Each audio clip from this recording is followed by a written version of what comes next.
दर्शकबिन नमस्कार, हामीसँग यहाँ हुनुहुन्छ एकजना अमेरिकन नागरिक जो पोखराको नयाँ गाउँमा उहाँले कफी सप सञ्चालन गरेर व्यवसाय गर्दै हुनुहुन्छ। उहाँले नेपाली चेली बिहा गर्नुभएको छ र उहाँको श्रीमती नेपाली हुनुहुन्छ र पोखराको नयाँ गाउँमा उहाँ यसरी कफी सप खोल्दै कफी सपको मालिक भएर उहाँले सानो यहाँ कफी सप खोल्नु भएको रहेछ। यसै क्रममा हामी उहाँसँग छोटो अन्तर्वार्ता गर्दैछौँ। Yes, namaskar. Thank you. Very happy to have you come to our shop. My wife, Radha Rasal, is Nepali, and we both run the shop together. A few years ago, we had a wonderful health program. We are both certified yoga teachers, and the program was very good until the virus happened, and then we had no more tourists. So, like so many people here, we struggled to figure out what to do.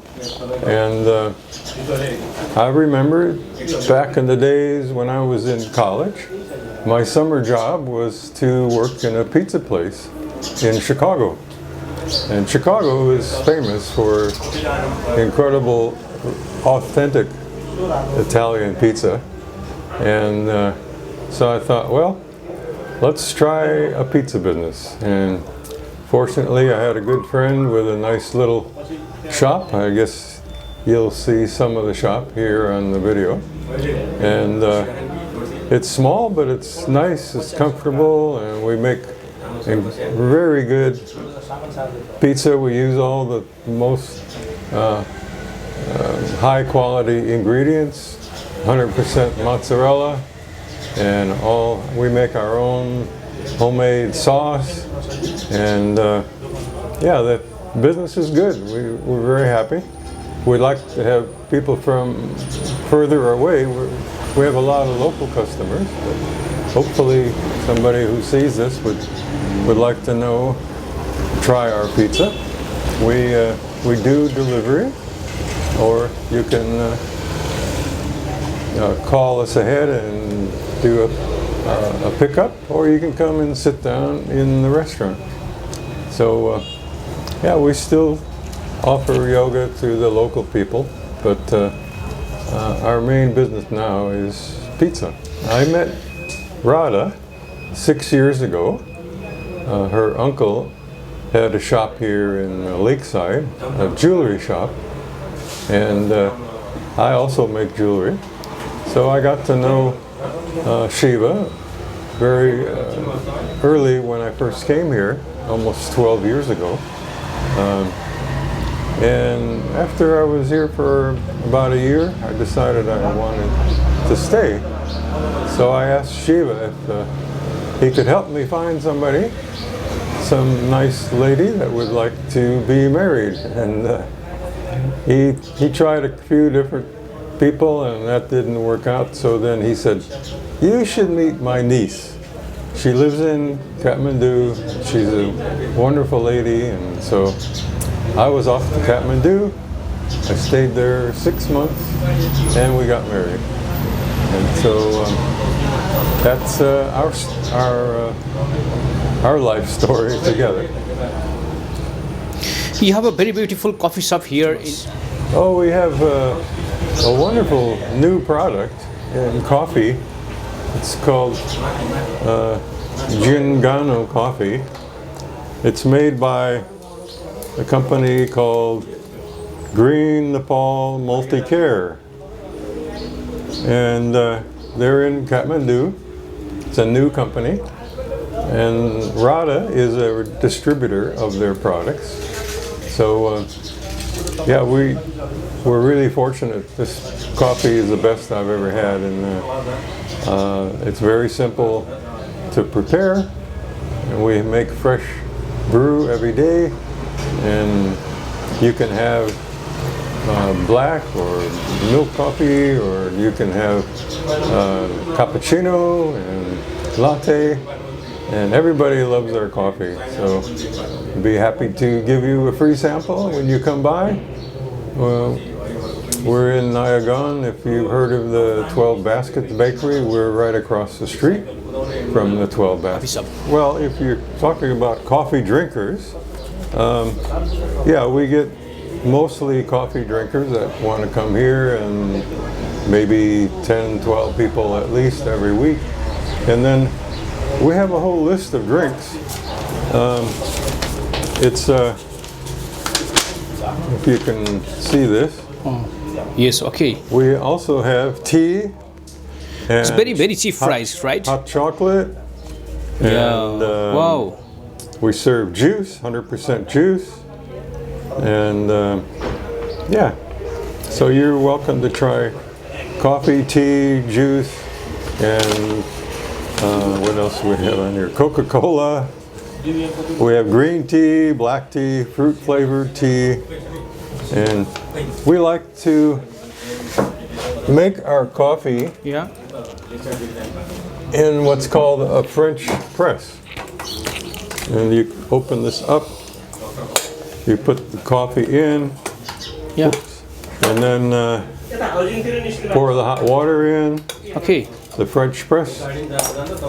This one holds 3 cups of coffee. Oh, I see.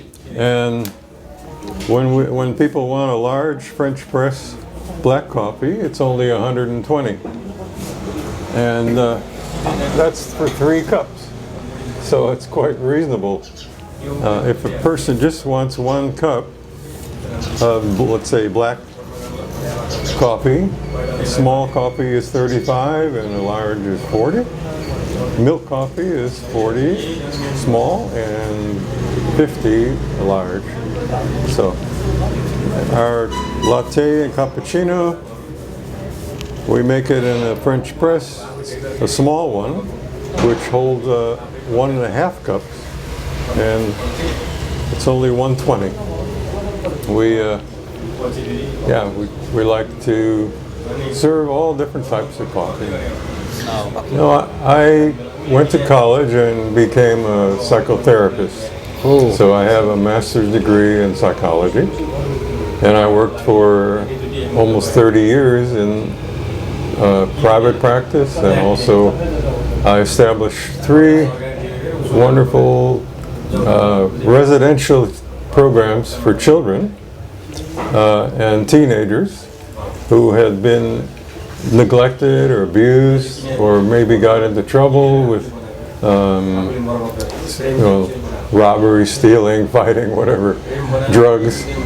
And we had a small program, only 5 beds, but we got kids were referred by the schools, by the state, by the social services, and they stayed with us. And we had, I should say I wasn't with RADA back then. So anyway, I had a wonderful program. I set up actually 3 different residential programs, 2 of them in Oregon and 1 in California. And after 30 years of that, I decided to start traveling. So I've been traveling ever since. I've been all over America, South America, Central America, Europe. I've been all through, Germany. And then I made a trip to Asia, and I stayed for 10 years in Thailand, and now I've been here in Nepal for 12 years. I've spent some time in India and in Laos and Malaysia, but I love Nepal. Nepal is my favorite. I love the mountains, I love the people, the food. I really feel at home here, and of course, I feel really fortunate. Why have you been in India? Why? Yeah. Oh, just to see what it was like. Actually, I went there to meet a guru called Amaji. Amaji is a lady, Hindu teacher. I don't know if she would be called a priest, but anyway, she has a very big ashram down in Kerala, and I stayed there. Dharamshala. Yeah. I stayed there a few months, and then I traveled all over India, Rishikesh, and up into the mountains. The Bible. Yeah. Oh yeah. Well, I was raised in a Christian Catholic family, back in Chicago. I grew up in a Catholic. I mean, I went to school in a Catholic school, all the way up through college. So I've done a lot of Bible reading. But I have to admit that now I'm much more of a Buddhist, and the Catholic religion and I don't quite get along. Although I still feel a strong connection to Christianity and what I call the true Christian church. We started here about 5 months ago now. Only 5 months before. Only 5 months. Yeah. Well, actually, it's better than I ever thought it would be. It's introducing a different kind of pizza that people really weren't, that didn't have the same kind of pizzas in other restaurants, because we are serving the real thing, the real Italian style. And now they're coming and they're loving it. We serve either a thin crust or a thick crust. You have a choice, and we have 20 different pizzas on our list. So yeah, it's working very well. And oh well, I told the story about her. your wife name is Radha, right? Radha, yeah. I thought I already. How did you find her? Yeah, I explained her that I met her uncle, Shiva. Oh, I see. I think we already covered that, but basically, when I first came here, I met Shiva in Lakeside. I got to know him, and then after a while I told him I wanted to stay, and I said, can you help me find a partner? So he introduced me to Radha. I'm very happy, yeah. Yeah, she's very loving, and she works hard here in the shop and takes care of home. We have a wonderful garden, renting a flat near the Indian camp, Indian pension camp, I think they call it. Yeah. I love Nayagon. I've moved around quite a bit in Pokhara, and Nayagon is definitely my favorite. Yeah, mostly because I spent the first year trekking, doing the circuit, the Annapurna circuit, and getting up into the villages. I love the village people, and of course, more than half the people in Pokhara are transplanted village people. So the people are wonderful and very open-hearted and tolerant, and I'm very interested in what's happening here politically. Your constitution here is actually more democratic and in favor of people's rights than the U.S. Constitution. There's a lot of problems in America, and Nepal is, I think, at a place where it's going to be one of the best places that you can live in if you like democracy and you like freedom and you like good opportunity. Things are changing very fast here. Express gratitude that you wanted to take this time, and I want to invite people to come. We have free samples of everything, and we're happy to have you come and enjoy our little shop. Thank you. Namaste.